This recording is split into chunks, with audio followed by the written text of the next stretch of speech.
Hello everyone, welcome to Crash Course Literature. Today we're going to be talking about East of Eden, John Steinbeck's 600-page novel, which reasonably could have been 200, which makes us wonder, if you spend so much time analyzing Cain and Abel, why would you give your sons the initial C and A like 10 pages later?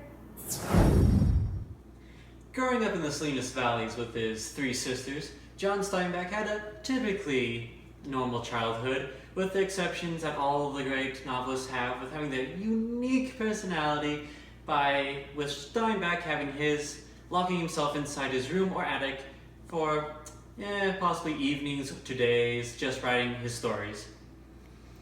Now also, with this great talent Steinbeck had, he got accepted into the pristine school of Stanford, and with all of the possibilities that waited for him, the one choice that he decided to go with, he dropped out, so he had just had a great waste of money right there, so great comeback right there already. Now, with East of Eden, it was the early 1950s, and Steinbeck really wanted to just go hard, create his best book yet, and also he wanted to model it, give it inspiration, dedicate it to his sons, with the moods of such a depressing and morbid theme of death and deception. So luckily it's great that the dedication then became one of Lost Paradise, so that he could still have his fatherly image be repaired. And so, speaking of his family, also he got to have something special in there by putting Kathy as his second wife Gwen, who he decided was a deceitful and conceiving woman. East of Eden is essentially a 2-for-1 special of a novel, beginning with the story of Adam and Charles Trask. Charles takes sibling rivalry to an entirely different level with some attempted murder and passive-aggressive telegrams when he discovers that their father loves Adam more.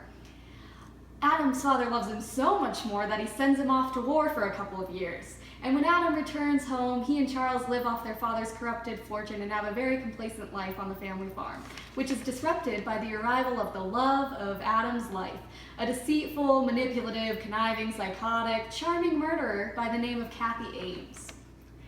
Adam takes Kathy in when she's injured, and the two soon get married, but little does he know that Kathy holds a lot of resentment toward him. He makes her move to the Salinas Valley. Unbeknownst to him, she's still carrying all that resentment towards him, and carrying the twin boys of her brother-in-law. So Kathy gives birth to the twin boys, then she promptly shoots Adam and runs off to a whorehouse. And Adam turns out to be a very neglectful father until Samuel Hamilton beats some sense into him. The boys, Caleb and Aaron, grow up to be polar opposites. Aaron is naive and kind like his father, but Cal finds himself to be very harmful to his brother and the people around him. Cal prays not to be mean, but he feels like he's inherently evil, especially after he discovers the true identity of his mother. Ultimately, Cal finds himself rejected by his father in the same vein of Cain and Abel, and he decides to take revenge on his brother Aaron by crushing the very soul of him. He takes him to his evil mother Kathy, and Aaron, unable to handle this news, runs off to the army where he unfortunately is killed.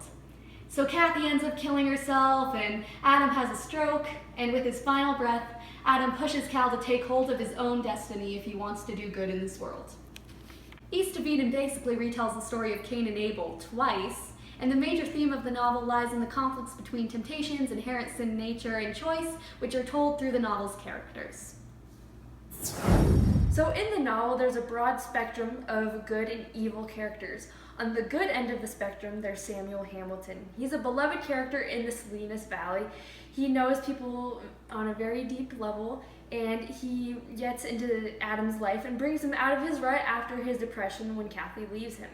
In a way, he brings light back into Adam's life. Oh gosh, speaking of light, man, it's so dang dark in here. Hang on, I know what to do. Okay, that's better.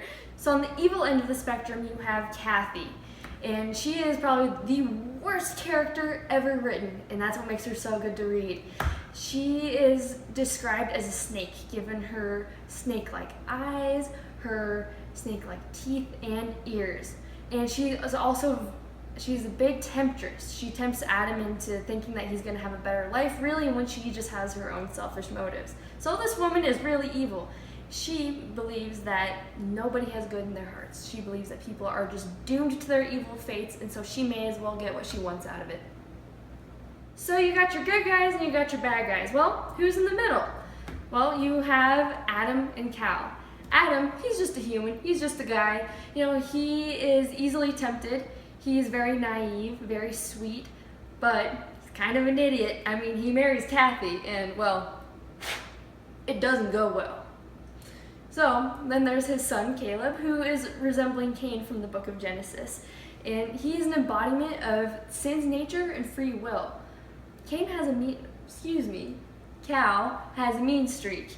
He really just wants to be good. So the whole point of the book is that he's trying to find the goodness in his heart and to live by that. Cal and Adam have a really complex relationship, and it's parallel to God and Cain's relationship in the book of Genesis. Adam favors his brother Aaron, so this makes a big strain between him and Cal.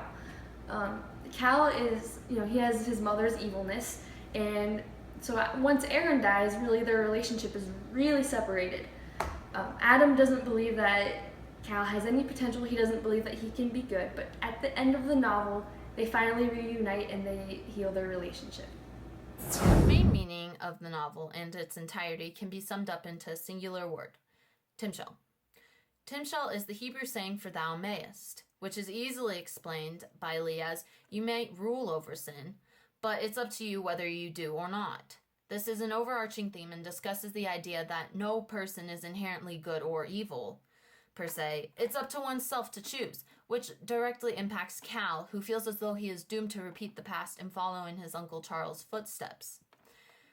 However, he believes that there is no choice. He is simply either or, and within his father's last moments, he utters the words Timshel, ultimately setting Cal free from the notion that he is doomed to repeat the past, ending the story with all ends neatly tied up and one burning question left in our hearts.